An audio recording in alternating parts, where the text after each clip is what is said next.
High, আজকে আমাদের বাড়িতে আমাদের মন্দিরের ঠাকুরের পুজো, তাই ঠাকুর দেখাচ্ছি, সমস্তটা একটু দেখাবার চেষ্টা করছি, কিন্তু ভেতরে ঢুকবো না, কারণ এখনও আমি স্নান টান করিনি, তাই ভেতরে ঢুকবো না, বাইরে থেকেই তুলছি।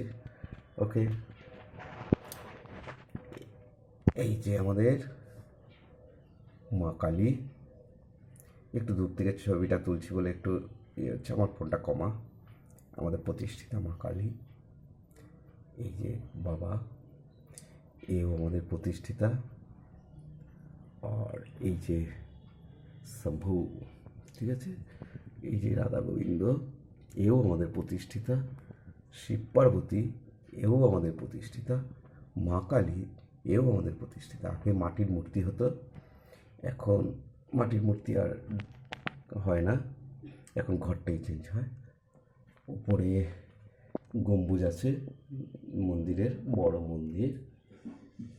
এই মন্দিরের চারিপাশটা দেখিয়ে দিলাম, আমি বাইরে থেকে তুলছি বাবাকে দেওয়ার জন্য। যে আমাদের গাছের বেল, এই বেল পাতা আইটেম রাখা হয়েছে।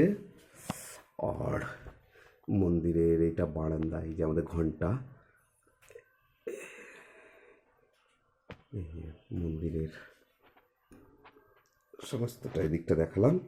এবার যেটা দেখানোর, এই যে আমার মেয়ে এখন ফুল তুলছে, বাড়ির আকন্দ গাছ, ঠিক আছে, বাড়ির সব আকন্দ ফুল তুলে তুলে এই যে রাখছে, দেখি মা,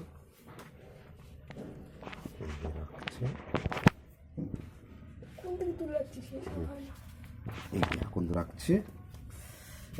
নীলটাও আছে, সাদাটাও আছে আমাদের বাড়িতে, আমাদের নিজস্ব গাছ।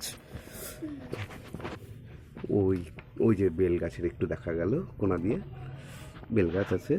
আর এই যে সুন্দর আকন্দ, ঠিক আছে,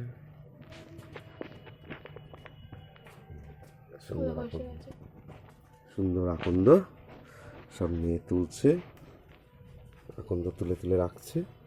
ও আকন্দ তুলতে তুলতে হাঁপিয়ে যাচ্ছে, ঠিক আছে। এই যে সব আকন্দ হয়ে রয়েছে, এখনো প্রচুর আকন্দ রয়েছে, সাদাটাও।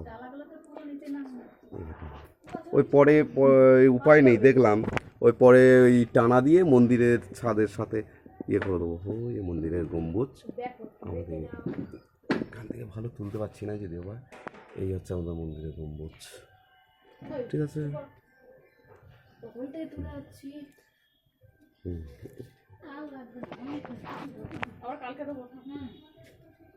আর কালকে